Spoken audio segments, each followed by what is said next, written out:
여러분, 오늘 본문 말씀 속에서 베드로가 물고기를 잡은 사건은 우리들에게 매우 중요한 교훈의 말씀을 주고 있습니다. 여러분, 오늘 말씀을 잘 보세요. 하나님은 어부인 베드로에게 자신의 직업과 관련된 사건을 통해서 하나님의 살아계신 역사를 경험하도록 인도하고 있다는 사실입니다. 여러분, 재밌는 사실은요, 오늘 요한복음 21장에서 베드로가 물고기를 끌어올리고 잡은 사건은요, 첫 번째 사건이 아닙니다. 그 전에 사건이 있었죠. 어디에? 누가복음 5장에 보면 베드로가 물고기 잡는 사건이 또 있습니다. 똑같은 경험을 지금 두 번 하고 있어요. 처음에 믿음이 없었을 때에, 예수님을 처음 만났을 때에, 믿음이 연약했을 때에, 아직 하나님께 대한 믿음이 부족하고 천국 복음이 무엇인지 모르고 하나님 나라가 확실히 믿음 가운데 없었을 때에, 예수님을 처음 만났을 때 누가복음 5장에서 체험한 그 물고기를 잡는 사건, 그리고 그 똑같은 사건을 오늘 21장에서 경험하고 있다는 사실입니다. 여러분, 처음에 경험한 베드로의 사건은 어떤 결과를 초래했습니까? 그물이 찢어졌습니다. 여러분, 집에 가서 시간 있으시면 누가복음 5장 말씀을 깊이 있게 한번 묵상해 보세요. 제가 오늘 설교 말씀을 통해서 한번 말씀을 드리면요, 여러분, 그동안 우리가 누가복음 5장 말씀을 이해하고 해석하고 적용하는 핵심은 무엇이었습니까? 저도 어렸을 때부터 신앙생활했지만 누가복음 5장 말씀을 설교드릴 때마다 핵심이 무엇입니까? 베드로가 말씀에 의지해서 그물을 내렸더니 2배 가득히 물고기를 던졌더라. 이게 핵심입니다. 그렇죠? 그렇게만 성경 공부를 했고 그렇게만 수없이 수십 번, 수백 번 설교드렸을 거예요. 저도요. 어렸을 때부터. 그런데 여러분, 오늘 요한복음 21장과 연결해서 이 말씀을, 두 사건을 연결해서 우리가 이해해보면요, 별개 사건이 아닙니다. 하나님께서 베드로를 향해서 예비하신, 하나님께서 주신 믿음의 사건이라는 거예요.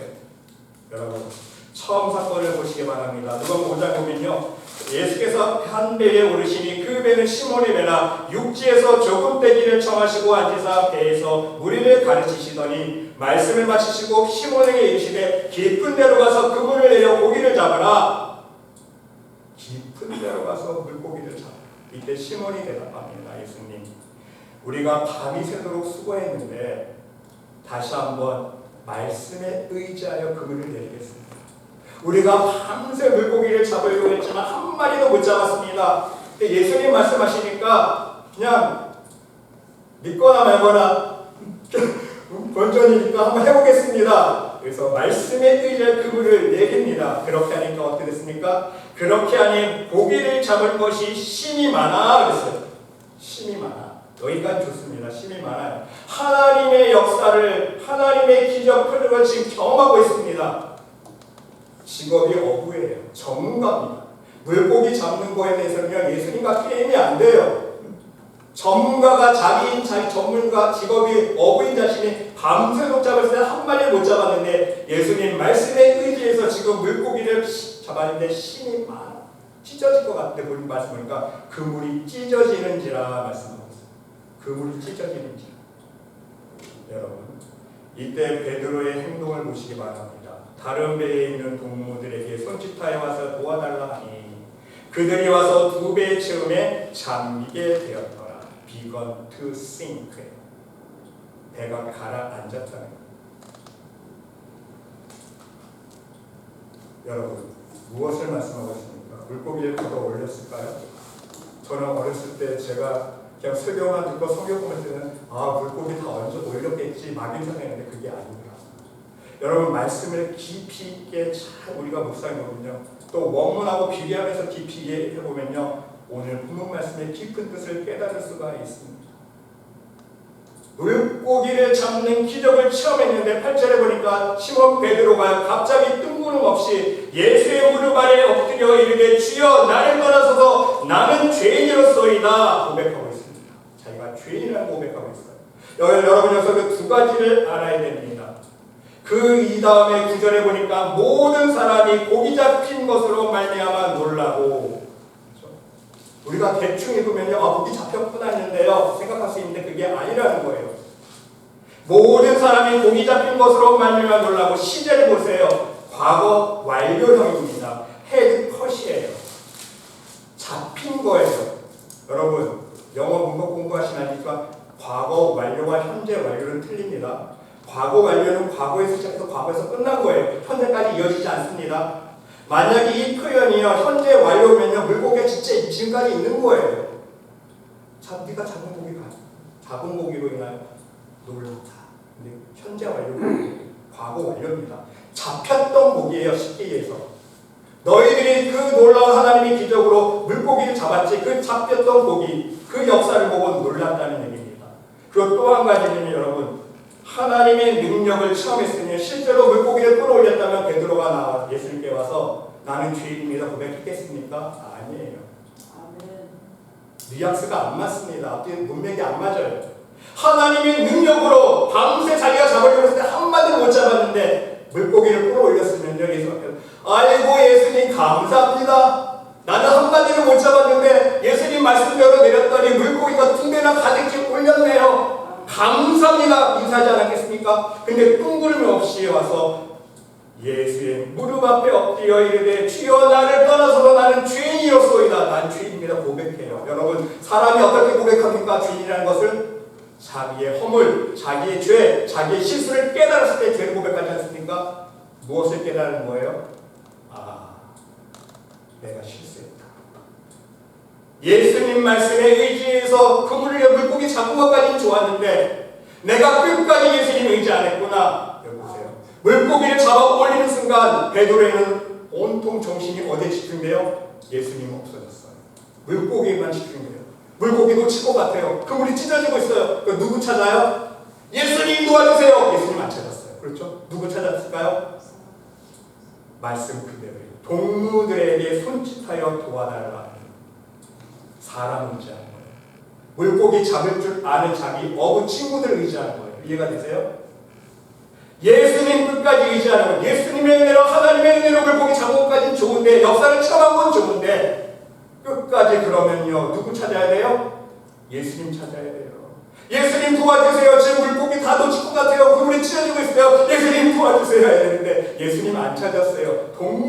사람을 찾았다는 거예요.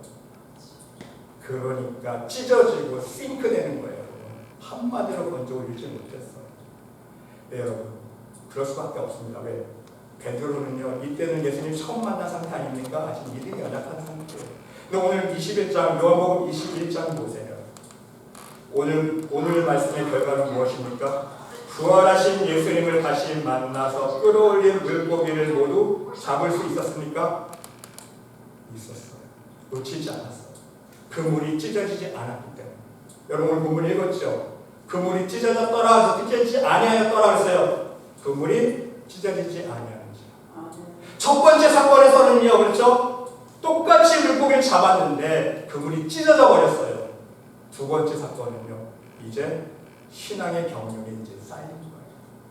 예수님의 공생의 시간 동안 3년 동안 따라다니면서 이 하나님의 놀라운 기적과 표적을 경험하지 않았습니까? 또 예수님께 믿음이 없다고 또 책망도 받고 그렇죠? 연단되어지면서 믿음이 어느 정도 됐다는 거예요. 이 그물이 찢어지지 않아요. 여러분 오늘 본문 말씀 다시 한번 보세요. 예수께서 이르시되 얘들아 너에게 고기가 있느냐 대답하되 없나이다. 그러면 없구나. 이때 예수님인지는 몰라요. 벌써 사람이 그냥 물고기 잡았니? 없습니다. 그물 배 오른편에 던지라 그리하면 잡으리라. 그 말만 믿고 던졌더니 물고기가 많아 그물을 들 수 없더라. 첫 번째 사건과 똑같습니다. 물고기가 너무 많이 잡혔어요. 근데 여러분 보세요. 이제 베드로의 신앙의 태도가 달라집니다. 7절 보세요. 예수께서 사랑하시는 그 제자가 여기서 예수께서 사랑하는 제자는요 사도 요한입니다. 요한이 옆에서 친구가 야 저기 봐 예수님 같지? 예수님 누구 같아? 그러니까 베드로가 어떻게 변해요? 주님이시라 하니 베드로가 벗고 있다가 주님이라 는 말을 듣고 거슬을 두른 후에 바다로 뛰어내리더라. 무슨 뜻이에요? 예수님 앞에 향해 나아갔다는 얘기예요. 여러분 정말 중요하지 않습니까? 이제는요 물고기가 눈에 안 보여요. 첫 번째 물고기를 끌어올 때는 물고기밖에 안 보였어요. 그렇죠? 물고기밖에 안 보이는 거예요. 예수님 안 보여요. 하나님의 베풀으신 은혜와 기적과 표적이 안 보이는 거예요. 망각해버린 거예요. 사람만 의지하는 거예요. 물고기 잡으려고. 근데 이제는요, 물고기가 가득히 잡혔는데 이 물고기 왜 안 보여요? 야, 예수님 같아.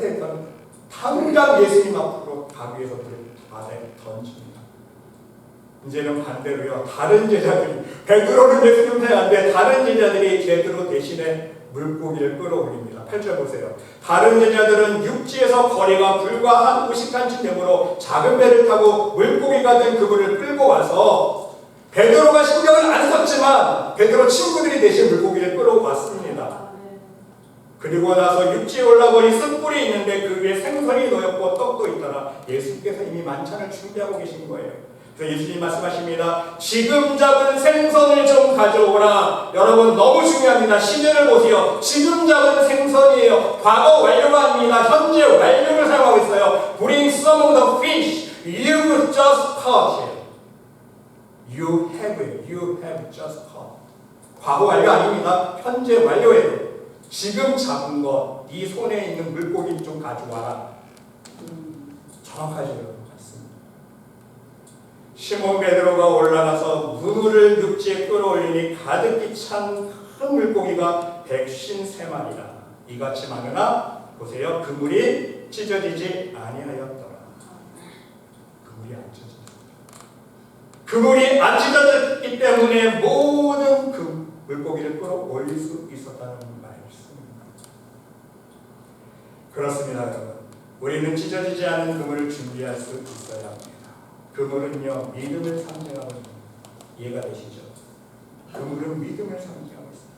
아무리 하나님께서 우리들에게 기적적인 역사를 맛보여 주셔도, 하나님께서 우리들에게 하나님의 기적적인 역사를 체험하도록 인도하여 주신다 할지라도, 하나님이 우리들에게 놀라운 축복으로 응답해 주실지라도, 우리가 찢어지지 않는 튼튼한 그물을 준비하지 못한다면 하나님의 기적, 응답, 축복 다 쏟아버리는 거예요. 다 놓쳐버리는 거예요. 잠시 손 안에서 움켜잡을 수 있는 기적의 역사는 체험할 수 있죠. 하지만 다 놓쳐버려요. 그물이 가운데 물고기가 가득한 건 체험할 수 있지만 결국 우리의 믿음이 찢어버리면 다 놓쳐버린다는 거예요. 그물이 찢어지면 안 된다는 말씀. 여러분 생각해 볼 수 있으시길 바랍니다. 그물 안으로 물고기를 들어가게 하는 것은 하나님의 기적입니다. 인간의 힘으로 할 수 없어요. 베드로 보세요. 전문가인 어부인 자기가 밤새도록 물고기 잡으려지만 한 마리 못 잡았잖아요. 인간의 힘으로 할 수 있는 게 아니라는 거예요. 그물 안으로 물고기를 들어가게 하는 것은 하나님의 기적입니다. 하나님의 능력이에요. 하나님의 권능의 역사입니다. 하나님만이 하실 수 있는 일이라는 사실입니다. 그런데 어부인 베드로가 인간의 힘과 경험과 기술로 밤새 잡으려 했지만 한 마리도 못 잡지 못했다는 것을 우리가 보면 알 수 있지 않습니까? 문제는 무엇입니까? 하나님의 응답을 끌어올리는 것은요, 우리의 그물이라는 것, 믿음의 그물. 하나님께서 응답을 주시지만 그 응답을 실제로 열매를 맺기 위해서는요, 우리의 믿음의 그물이 찢어지면 안 돼요. 믿음이 튼튼해야 돼요. 아무리 하나님이 좋은 응답으로, 인간이 할 수 없는 기적으로 하나님의 권능의 역사를 허락해 주신다 할지라도 그것을 끌어올리는 우리의 믿음의 그물이 찢어지면 단 한 마리도 물고기를 잡지 못하고 다 놓쳐버린다. 그러므로 여러분, 오늘은 여러분과 함께 우리가 진정 찢어지지 않는 믿음의 그물을 준비하기 위해서 어떻게 할 수 있는지 그 은혜를 간략하게 세 가지만 은혜를 나눠보고자 합니다. 오늘 말씀을 통해서 하나님의 응답을 놓치지 않고 모두 끌어올릴 수 있는 찢어지지 않는 믿음의 그물을 준비할 수 있는 여러분 모두가 될 수 있으시기를 간절히 주님의 이름으로 기도드립니다. 첫 번째는요, 믿음이 흔들리면 안 됩니다. 여러분, 하나님은요, 하나님의 응답을 이루는 데 있어서 가장 첫 번째 중요한 요소가 무엇이냐면 믿음이에요. 믿음이 없이는 하나님의 권능의 역사, 권능의 기적, 응답을 이끌어낼 수 없기 때문입니다. 여러분, 예수님과 제자들 사이에서 일어났던 사건들을 보세요. 얼마나 많이 우리가 볼 수 있습니까? 하나님의 응답을 이끌어내지 못한 이유가 바로 믿음이 없다고 예수님께서 제자들에게 자꾸만 지적해주고 있지 않습니까? 책망하고 있어요. 마태복음 17장에 보면요, 귀신 들린 아이, 제자들이 고치려고 그러니까 못 고치겠거든요. 그러니까 예수님께서 그 모습을 보시면서 한마디 하십니다. 예수께서 대답하여 이르시되 믿음이 없고 패역한 세대여, 내가 얼마나 너희와 함께 있으며 얼마나 너희에게 참으리요 그를 이리로 데리고 오라. 예수님이 당장에 때 꾸짖으시니까 더러운 귀신아 나가라. 예수님이 꾸짖으시니까 귀신이 떠나가고 그 아이가 그때부터 나으니라. 이때 제자들이 조용히 예수께 나와 묻습니다. 예수님 왜 우리는 왜 귀신 부딪혀놓죠? 예수님이 한마디 하십니다. 너희 믿음이 작은 바다. 믿음이 부족해서, 믿음이 없어서. 또 마가복음 4장에 보니까요, 믿음이 없어서 세상 풍파를 바라보면서 두려워하는 제자들의 모습을 볼 수가 있습니다. 예수님과 제자들이 배를 타고 강 건너가실 때에 예수님께서 잠을 주무고, 마침 그때 예수님께서 잠을 주무시고 계시는데 큰 풍랑이 일어나서 지금 배가 가라앉게 생겼습니다. 제자들이 난리가 난 거예요. 우리 죽게 생겼구나. 예수님 좀 일어나 보세요. 우리 죽게 생겼습니다. 좀 이거 좀 해결해 주세요.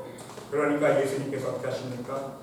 예수께서 깨어 바람을 꾸짖으시며 바다더러 이르시되 잠잠하라 고요하라 하시니 바람이 그치고 아주 잔잔하여지더라. 그래서 한마디 제자들에게 책망의 말씀을 주십니다. 어찌하여 이렇게 무서워하느냐? 너희가 어찌 믿음이 없느냐? 야, 너희 나와 함께 있는데 왜 이렇게 믿음이 없니? 지금 나와 함께 있는데 왜 이렇게 믿음이 없니? 왜 두려워하니? 그 말씀합니다. 우리 신앙인들 다 그렇지 않습니까? 하나님과 함께하고 있고 예수님께서 동행하여 주신다는 믿음이 있다고 하지만 얼마나 세상 풍파에 대해서 우리가 두려움과 근심과 걱정을 가지고 살아가고 있습니까? 말로만 하나님 함께 해주시고 되지 다 거짓말. 하나님 없어요.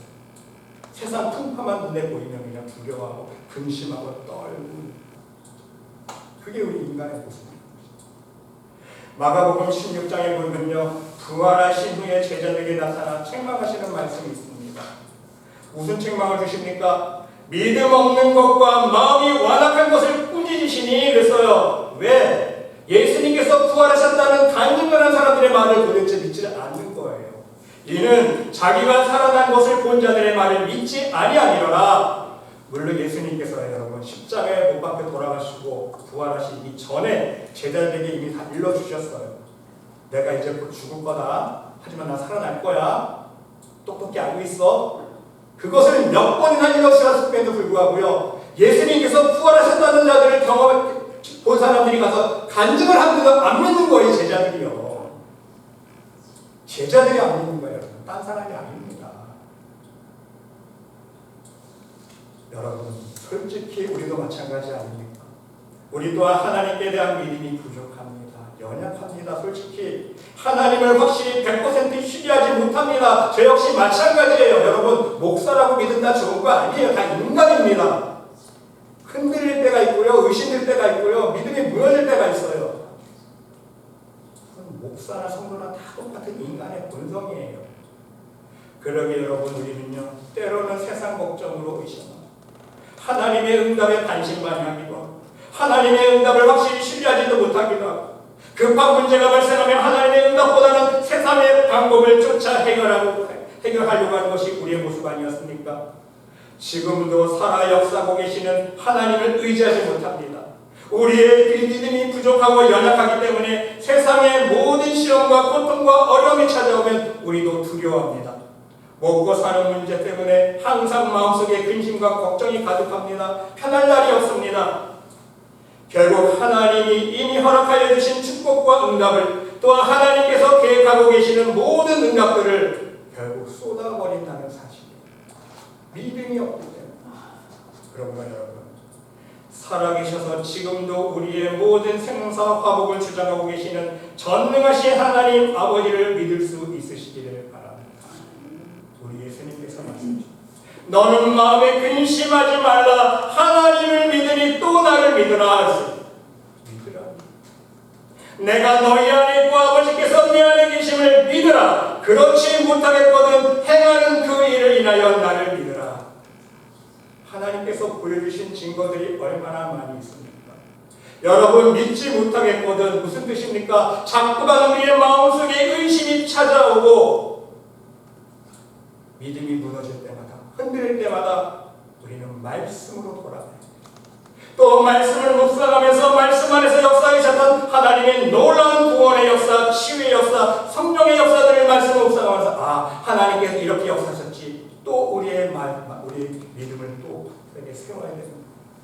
더 나아가서 오늘날에도 수없는 간증들이 있지 않습니까, 여러분? 요즘 매체가 발달해서요, 간증 유튜브 한번 틀어보세요. 간증거리가 넘쳐납니다. 하나님의 은혜로 못 고칠 병을 고쳤다는 것, 하나님의 은혜로 인간이 할 수 없는 일들을 해결했다는 것, 얼마나 많은지 몰라요. 여러분, 그것을 떠나서 지금까지 여러분의 삶 속에 함께해 주신 하나님의 능력과 기적들을 한번 되돌아보시기 바랍니다. 하나님의 은혜 한 번도 체험하지 않은 분 있으십니까? 여기 앉아 있을 수가 없어요. 없다면요, 여러분 모두 나름대로 하나님 체험하지 않았습니까? 살아계신 거? 그 믿음의 씨앗이기 때문에 오늘도 이 자리에 나와서 예배드리는 거 아닙니까? 솔직히. 그러면요, 내 믿음이 힘들 때마다 자꾸 과거를 돌이켜요. 이스라엘 백성들은 이거 실패한 거예요. 하나님께서 보여주신 기적과 기사들이 얼마나 많은데 조금만 힘들면 또 원망하고 또 불평하고. 왜? 과거에 베풀어주신, 바로 어제 베풀어주신 하나님의 은혜와 기적과 능력 승리를 망각해버린 거예요. 또 내 마음속에 의심이 들고, 또 마음이 흔들 때마다, 믿음이 흔들 때마다 하나님께서 그때 나와 함께 해주셨지. 저도 마찬가지예요. 저도 목회자라서 목회하다 보면요, 흔들 때가 너무 많아요. 힘들 때도 많아요. 그러면 또 말씀 묵상하면서 기도합니다. 맞습니다, 하나님. 어렸을 때 죽을 수밖에 없는 제 생명 살려주신 하나님, 제가 압니다. 제가 체험했습니다. 하나님, 이번에도 도와주세요. 제가 목회의 길을 가면서 제 인생의 신앙의 길을 걸어오면서 수없이 하나님께서 보여주신 홍해를 가는 역사들이 있습니다. 사람들은 다 안 된다고 불가능하다고 했지만 하나님께서 내 사면초가 같은 길이 서 있을 때에 하나님께서 홍해를 가르시고 그 홍해를 건너계셨던 그 역사를 다시 은혜들을 체험하면서 기억 돌아보면서 하나님 맞습니다. 그때 기적처럼 하나님께서 응답해 주셨죠. 은혜를 풀어주셨죠. 나와 함께 주셨죠. 하나님, 이번에도 함께 해줄 믿습니다. 나와 함께 하여 주시옵소서. 또 내 믿음으로 또 다시 나가고 기도하는 거예요. 흔들 때마다. 여러분도 마찬가지입니다. 여러분들의 믿음이 흔들 때마다 어제, 과거에 나에게 베풀어주신 하나님의 은혜들, 능력의 손길을 기억해 보세요. 그러면 다시 우리가 믿음을 굳세게 붙잡을 수 있다는 말씀입니다. 하나님은 우리에게 좋은 응답을 주셨는데 우리가 믿음이 없어서 그 좋은 응답들을 모두 놓쳐버린다면 우리야말로 정말 어리석은 사람이 될 수밖에 없기 때문인 것입니다. 부디 여러분 모두 진정 살아 역사하시는 하나님만을 의지하며 믿음의 집을 든든히 세워갈 수 있는 축복의 사람들이 모두 될 수 있으시기를 간절히 주님의 이름으로 기도드립니다. 두 번째는요, 항상 자신을 살펴 하나님 앞에 회개할 수 있어야 합니다. 여러분, 우리가 하나님 주신 응답을 놓치는 또 하나는 이유는요, 우리 안에 있는 교만과 욕심 때문입니다. 내 교만, 내 욕심, 바로 이 세상의 죄악의 근원이기 때문입니다. 교만과 욕심은요, 우리의 눈을 가리웁니다. 하나님을 못 보게 해요. 하나님의 은혜를 바라보지 못하게 합니다. 하늘의 소망을 바라보지 못하게 해요. 우리의 교만과 욕심이 우리의 영적인 눈을, 믿음의 눈을 가리기 때문에 그래서 세상 길로 유혹되고 죄와 사망의 길로 유혹으로 끌려가는 거예요. 그 결과 우리는 교만과 욕심으로 인해 우리 자신을 바라보지 못하게 된다는 사실입니다. 자신의 모습을 진정 볼 수 있는 사람은요, 자신의 영적인 위치와 수준을 볼 수 있어요. 그걸 보지 못하니까 문제가 발생한다는 사실입니다. 자기의 본 모습을 망각하고 착각하기 때문에 하나님 앞에서 교만과 욕심으로 나아갈 수밖에 없다는 말씀입니다. 여러분, 명심할 수 있으시길 바랍니다. 우리가 우리의 본 모습을 알면 교만할 수가 없어요. 우리가 우리의 모습을 볼 수 있으면 욕심내며 살 수가 없습니다. 교만한 내 자신의 모습을 모르기 때문에, 세상 욕심으로 가득한 내 자신의 모습을 볼 수가 없기 때문에, 보지 못하기 때문에 하나님의 응답과 축복을 지연시키고 놓치게 되어진다는 말씀이에요. 나를 모르기 때문에, 나를 못 보기 때문에. 이스라엘 백성들이 그러했지 않습니까? 자신들의 모습을 모르기 때문에, 애굽의 종살이하던 자신의 영적인 위치를 기억하지 못하고 잊어버렸기 때문에, 자신들에게 허락하신 하나님의 놀라우신 은혜와 응답과 기적과 축복들을 쉽게 망각해버렸다는 사실입니다. 하나님의 은혜의 가치를 잊어버린 거예요. 그래서 너무 쉽게 교만해지고 그 결과 우상을 섬겼습니다. 결국 스스로의 교만과 욕심 때문에 하나님을 원망하게 되었다는 말씀입니다. 여러분, 바로 이스라엘 백성들의 모습이 저와 여러분의 모습임을 명심할 수 있으시기 바랍니다. 별과 다를 게 없어요. 이스라엘 백성들의 모습, 여러분 말씀 읽으면서 한숨 나오시죠? 저렇게 하나님의 은혜를 체험하고, 저렇게 하나님의 능력을 매일 체험하고, 기적을 매일매일 맛보며 경험함에 불구하고 또 하나님 불평하고 원망하고, 여러분, 그게 다른 사람 아니에요. 이스라엘 백성들이 아니에요. 내 모습. 내가 그러고 있지 않습니까? 우리도 우리의 과거의 모습을 망각하고 잊어버리면 이 영적으로 이스라엘 백성들과 똑같다는 사실입니다. 여러분, 기억할 수 있으시길 바랍니다. 못나고 못난 사람이 바보 중에 바보인 자에게, 안되고 망하는 자에게 하나님의 놀라운 은혜와 사랑과 축복의 응답을 부어주셨음을 여러분 망각하지 않기를 바랍니다.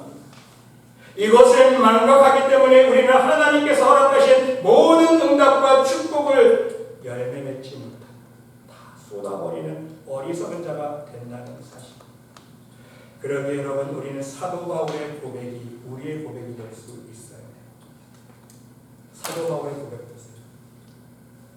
하나님, 나와 같은 자에게, 나같이 못나고 못난 자에게, 죄인 중에 그리스도인 자에게, 나같이 악한 자 중에 가장 강박하고 완악한 사람에게 이러한 하나님의 놀라운 은혜 주심을 감사합니다. 이게 사도 바울의 고백입니다. 그렇기 때문에 내가 자랑할 것은 이제 나를 죽이는 것뿐입니다. 내가 죽어야 하나님이 살아 역사하시기 때문에 내가 날마다 예수 그리스도의 십자가에 나를 죽이는 삶을 살겠습니다. 내가 매일매일 말씀 안에서 나의 죄악을 바라보며 하나님의 모든 영광을 위해 살아갈 수 있는 진정한 겸손한 자가 될 수 있도록 인도하여 주시옵소서. 이것이 사도 바울의 고백입니다. 어떻게 할 수 있습니까? 형제들아, 내가 그리스도 예수 주 안에서 가진 바 너희에게 대한 나의 자랑을 두고 단언하노니, 이제 사도 바울의 자랑은요 무엇입니까? 나는 날마다 죽는다. 나는 날마다 죽는다. 이 자랑밖에 없는 거예요. 그 이유를 아세요? 내가 죽어야 내 안에서 주님께서 살아 역사하십니다. 내가 살아있으면요 주님 역사 안 하세요. 하나님 역사 안 하십니다. 내 안에서 여전히 내 교만이 살아있고 내 욕심이 살아있고 내 혈기가 살아있으면요 주님이 역사 안 하세요. 내가 죽어야 주님께서 역사하시고 하나님께서 영광 받으시고 성령의 기적과 표적들이 드러나는 걸 알기 때문에 이제는 날마다 죽는 거야. 난 이것밖에 잘할 수 없다. 왜? 내가 죽어야 하나님의 복음을 증거할 수 있고, 내가 죽어야 내 기도를 통해서 성령의 역사가 일어나고, 내가 죽어야 더러운 내 죄악의 향기가 아니라 그리스도의 향기가 드러나기 때문에 내가 죽어야. 그러면서 모든 것이 하나님의 은혜를 고백하지 않습니까? 사도 중에 작은 자라 나는 하나님의 교회를 박해하였으므로 사도라 칭함받기를 감당하지 못할 자니라. 왜? 자기가 얼마나 큰 죄인인 것을 알았기 때문에. 그러나 내가 나된 것은 하나님의 은혜로 된 것이니 내게 주신 그 은혜가 헛되지 아니하여 내가 모든 사도보다 더 많이 수고하였으나 내가 한 것이 아니요 오직 나와 함께 하신 하나님의 은혜로다. 이제 모든 것을 하나님의 은혜로 돌리고 있습니다. 바로 하나님 앞에 온전한 회개를 할 수 있다는 것은 나를 볼 수 있어요. 나를 못 보면요 회개가 못합니다. 이해되세요? 내 교만이 안 보이는데, 내 욕심이 안 보이는데, 내 안에 있는 미움과 시기질투가 안 보이는데 어떻게 회개합니까? 아시겠죠? 나를 볼 수 있어야 되겠습니다. 그 회개를 해야 하나님께 사랑받는 믿음의 사람이 될 수 있다는 말씀입니다.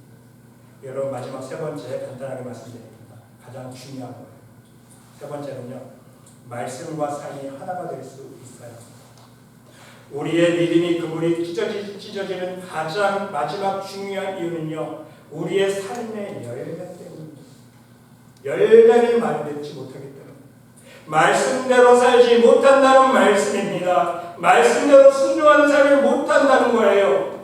우리가 말씀대로 살지 못하면, 우리가 하나님께 기도하며 입술로 고백한 대로 살지 못하면 하나님의 응답은 이루어지지 않습니다.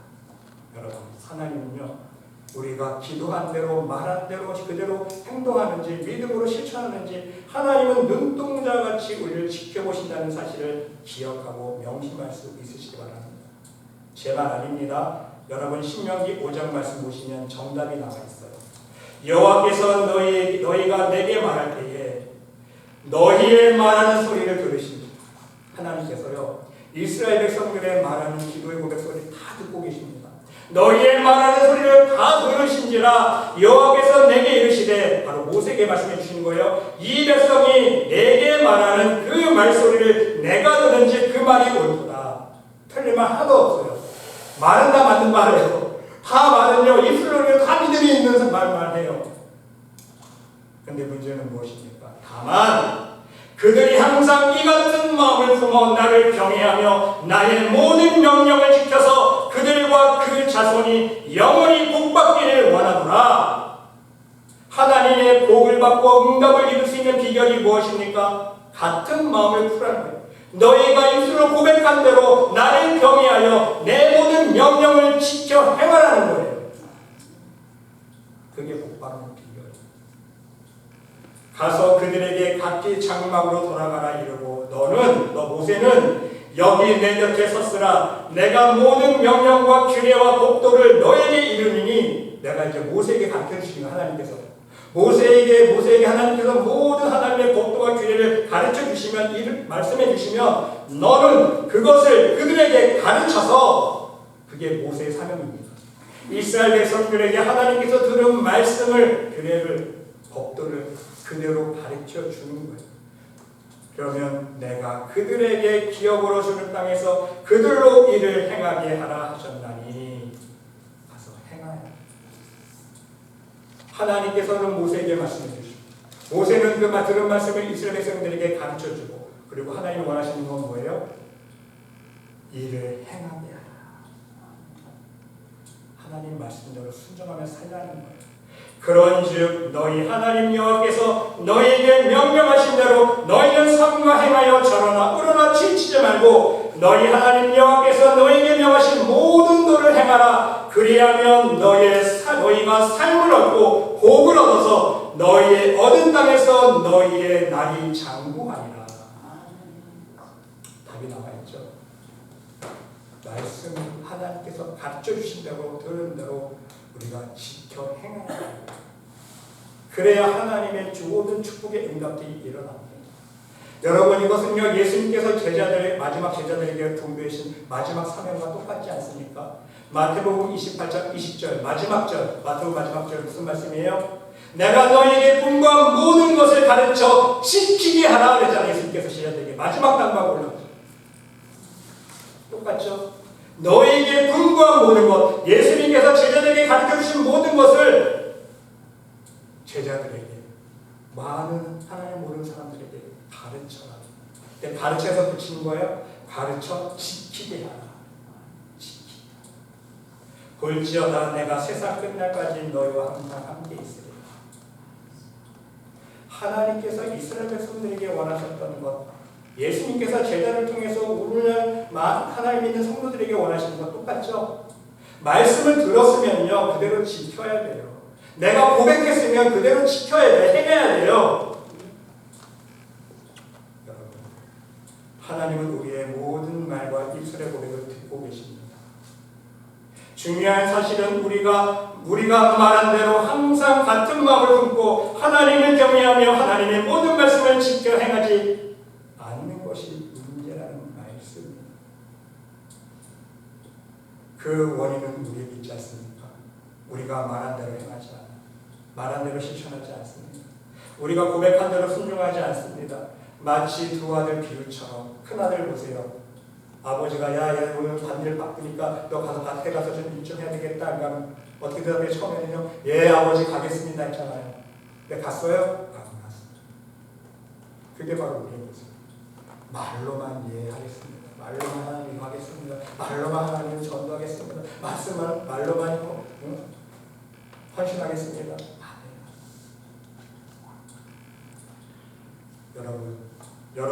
여러분의 신앙생활 속에서 하나님께 공수표 날린 경험들은 없으십니까?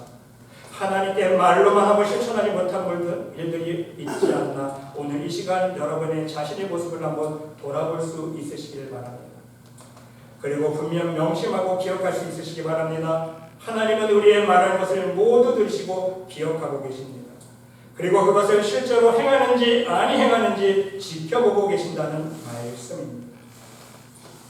우리가 말한 대로 행하면 하나님께서도 약속하신 모든 축복의 응답을 허락해 주십니다. 아름다운 열매를 맺을 수 있도록 하나님께서 그물 안에 넣어주신 물고기를 한 마리도 놓치지 않고 끌어올릴 수 있도록 우리들에게 찢어지지 않은 믿음의 그물을 허락해 주신다는 말씀입니다. 사랑하는 성도 여러분, 오늘 말씀을 정리합니다. 하나님은 지금까지 우리 말씀의 교회와 여러분들의 가정과 우리 심령 위에 놀라운 하나님의 은혜와 축복들로 인도해 주셨습니다. 그리고 앞으로도 더욱더 놀라우신 하나님의 은혜와 응답과 축복들을 예비하고 계십니다. 문제는요, 우리의 믿음의 그물입니다. 우리의 믿음의 그물이 찢어지지 않아야 모든 응답을 이 땅 위에서 아름다운 열매로 거둘 수 있기 때문입니다. 여러분, 이것을 위해서 하나님께 절대로 흔들리지 않는, 의심하지 않는 확고한 믿음의 사람들이 될 수 있으시기를 바랍니다. 항상 하나님 말씀 안에서 여러분들의 자신의 모습을 점검하며 회개할 수 있는 복된 심령이 될 수 있으시기 바랍니다. 여러분이 말한 대로 고백한 대로 하나님께 지켜 행하는 믿음의 실천, 믿음의 순종을 행할 수 있으시기를 바랍니다. 부디 여러분 모두 하나님 앞에서 말씀과 삶이 하나가 될 수 있는, 그래서 찢어지지 않는 튼튼한 믿음의 그물을 준비할 수 있는 천국 백성들이 모두 될 수 있으시기를 간절히 주님의 이름으로 축원드립니다. 하나님, 오늘